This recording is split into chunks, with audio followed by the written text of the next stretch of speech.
The year that isn't 2025. Have you ever stopped to wonder if the year we're living in is truly 2025? I mean, who decided this number anyway? What if I told you that depending on the calendar we follow, this isn't 2025 at all? In fact, if humanity had stuck with the original lunar calendars, our concept of time would look completely different. Let's take a fascinating journey back in time and uncover why the year we call 2025 might not be what it seems. Part 1: The Roots of Timekeeping. Thousands of years ago, before smartphones, before watches, before even mechanical clocks, human beings looked up to the sky for guidance. The moon was our first great clock. Every culture noticed its repeating phases: new moon, crescent, half, full, waning, and back to new. These cycles were consistent, about 29.5 days each, and became the foundation of the earliest lunar calendars. For ancient people, this made perfect sense. The moon was visible to everyone. Farmers planted according to it. Sailors navigated by it. Spiritual ceremonies, fasting, and feasts were set by it. In China, Babylonia, Egypt, and among native peoples across the globe, the moon was time itself. But here's the catch: 12 lunar months only add up to about 354 days. That's around 11 days shorter than the solar year, the time it takes Earth to orbit the Sun. That little gap created huge problems. Imagine celebrating spring festivals in the middle of winter, or harvest in the wrong season. Over time, societies tried different tricks to fix this misalignment. Part 2: The Rise of the Lunar-Solar Mix. Some cultures began adding extra months every few years to balance things out. This is called an intercalary month. For example, the Hebrew calendar is still lunar-solar today. It adds an extra month in 7 out of every 19 years to keep festivals in their proper seasons. The Islamic calendar, on the other hand, stayed purely lunar. That's why Ramadan shifts about 10 or 11 days earlier each year in the solar calendar we use today. Then, you have the Chinese lunar calendar, which also balances lunar months with solar years, creating the well-known 12-year zodiac cycle. So depending on which system you follow, the current year can look wildly different. For example, according to the Hebrew calendar, it's not 2025, it's the year 5786. In the Chinese calendar, it's the year of the snake, 4723.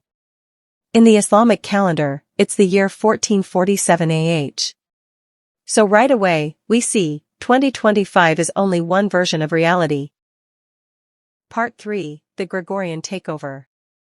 Now, let's zoom in on how we ended up with 2025. Before the Gregorian calendar we all use today, the Roman world relied on the Julian calendar, created under Julius Caesar in 46 BCE. It was solar-based but still had flaws. It drifted by about 1 day every 128 years. By the 1500s, this drift was a big headache for the Christian Church. Easter was no longer lining up with the spring equinox, and that mattered for religious traditions.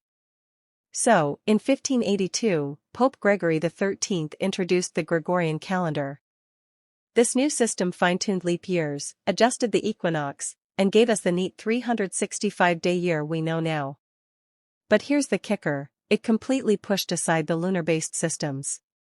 And because Europe colonized much of the world, the Gregorian calendar spread everywhere, from Africa to Asia to the Americas. Thus, 2025 was born as a universal reference.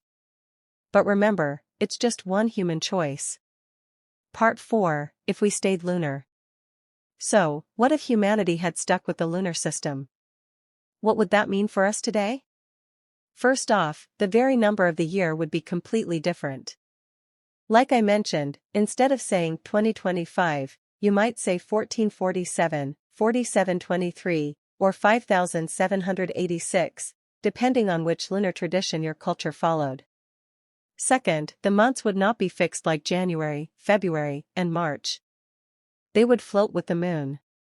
Each new month would begin when a thin crescent first appeared in the night sky.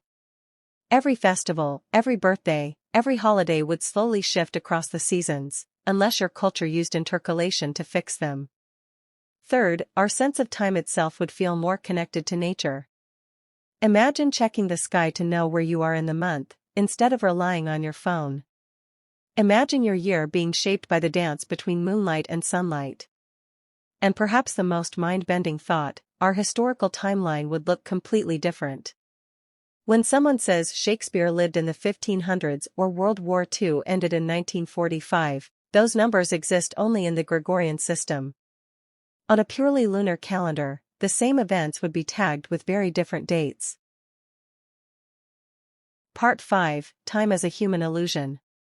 So, when we say it's 2025, what we're really saying is, we're following the Gregorian solar calendar, which began counting years based on the estimated birth of Jesus Christ, as reformed by Pope Gregory XIII. That's it. It's not the only truth. It's not even the most ancient truth. It's just the one that became dominant. Think about that for a moment. Time, the thing we live by, schedule our lives by, celebrate birthdays and anniversaries with, is not absolute. It's a cultural agreement. And had history gone slightly differently, you wouldn't be living in 2025 right now.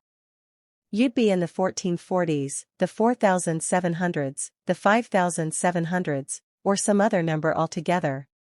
Closing reflection. So, are we really in 2025? Yes, and no. Yes, because that's the calendar we've all agreed to use in our daily lives.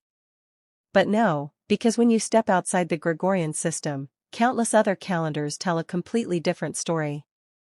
Time, it turns out, isn't a number. It's a rhythm, a cycle of sun, moon, and stars. And long before 2025 ever existed, humanity followed the gentle pull of the moon. So tonight, when you see the moonlight casting its glow, remember, you are not just in 2025. You are standing in a much older, deeper timeline. One written in the sky. One that has been guiding humanity since the very beginning.